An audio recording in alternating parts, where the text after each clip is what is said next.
देखिए, I believe in dreams. सबसे पहले आपको सपना देखना चाहिए। Always aim for the moon, even if you miss you will be among stars. तो दिस इज हाउ दिस से कि आपको अपना रियलिटी चेक भी होना चाहिए कि मेरे अंदर क्या कमियां हैं और कैसे उसको मैं अपने अंदर इंकलकेट करूं टू मेक इट बेटर। मुझे याद है कि मैंने एक पोइट्री लिखी थी कि ख्वाहिशें आसमान होना चाहिए, you know, those who dream the most do the most. तो ख्वाहिशें आसमान और हकीकत है ज़मीन।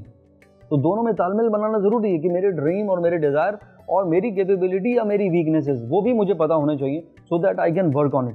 तो ख्वाहिशें आसमान और हकीकत है ज़मीन और दौड़ रहे हैं सभी उड़ने की फिराक में।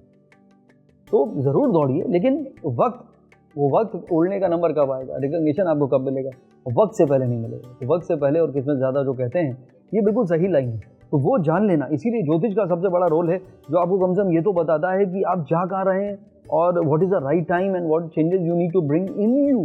तो व्हेन अगर ये बात आपको पता चल गई, जो कभी कभी नहीं भी पता चलती बहुत लोगों को, तो इसीलिए एस्ट्रोलॉजर आपका एक दोस्त बनकर आपको गाइड कर सकता है और आपको अवेयर करा सकता है। और the moment you understand, the moment you realise, the moment you bring the change in you, that is the moment you will change your life and you will achieve what you really want. कि पहचान तो लिया है मैंने मंजिल का पता, अब मंजिल मुझे पहचाने की इसका पता नहीं।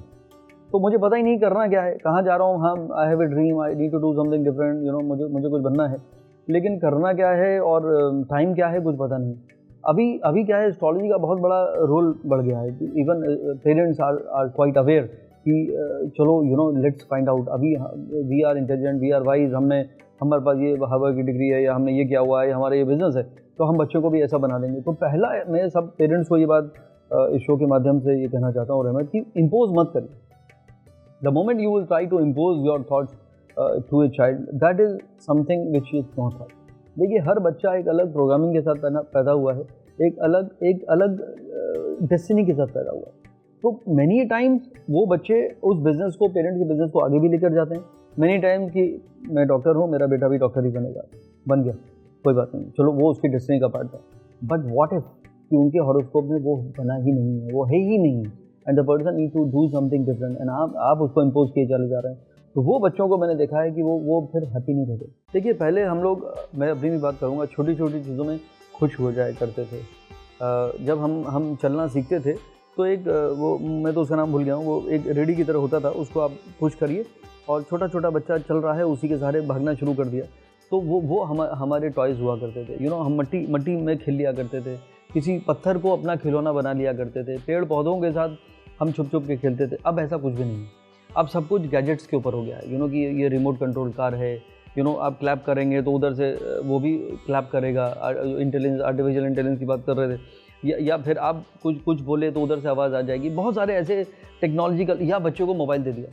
अभी क्या है कि फादर भी बिज़ी हैं, मदर भी बिज़ी हैं, और बच्चा ज़िद कर रहा है, रो रहा है, अभी 2 साल का है, बोलना नहीं आता है, और वो अपनी बात समझा नहीं पा रहा है, तो वो इरिटेट हो जाते हैं, तो बच्चे को मोबाइल पकड़ा देते हैं। तो आप देखिए, छोटे छोटे बच्चे, अभी मैं बताऊं, 2 साल के बच्चे भी, उनको मालूम है यूट्यूब में कैसे जाना है, वो ऐप कहाँ मिलेगा और कौन से उनको टॉम एंड जेरी और कहीं पे कुछ उनको गाना सुनना है, तो they can easily find it. तो वो इतने डिपेंडेंट हो गए हैं टेक्नोलॉजी पे कि जो छोटी छोटी बातों पे जो हमको हैप्पीनेस की आदत हुई थी, वो आदत अब उनको नहीं है।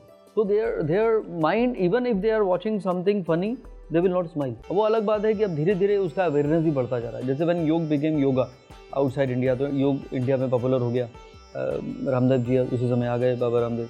फिर अब क्या हुआ कि ये जो इंट्यूशन है, ये मेडिटेशन है, ये बाहर जाके बन गया है माइंडफुलनेस। अभी इवन टीनेज के बच्चे भी कहते हैं आई फॉलो माइंडफुलनेस। अब माइंडफुलनेस क्या है? It is Indian meditative technique, जिनको रीपैकेज और रीब्रांड करके उन्होंने एक अलग नाम दे दिया है। ऐप्स आ गए हैं जिसमें you are walking besides the beach, और वो सी, यू नो, शोर के आसपास, और आपको वो वेव्स की आवाज़ आ रही है, या जंगल से आप जा रहे हैं, चिड़ियाँ बोल रही हैं, या पेड़ों की हवा की आवाज़ आ रही है। तो ये जो नेचर है, ये इंसान को मेडिटेटिव टेक्निक देता था।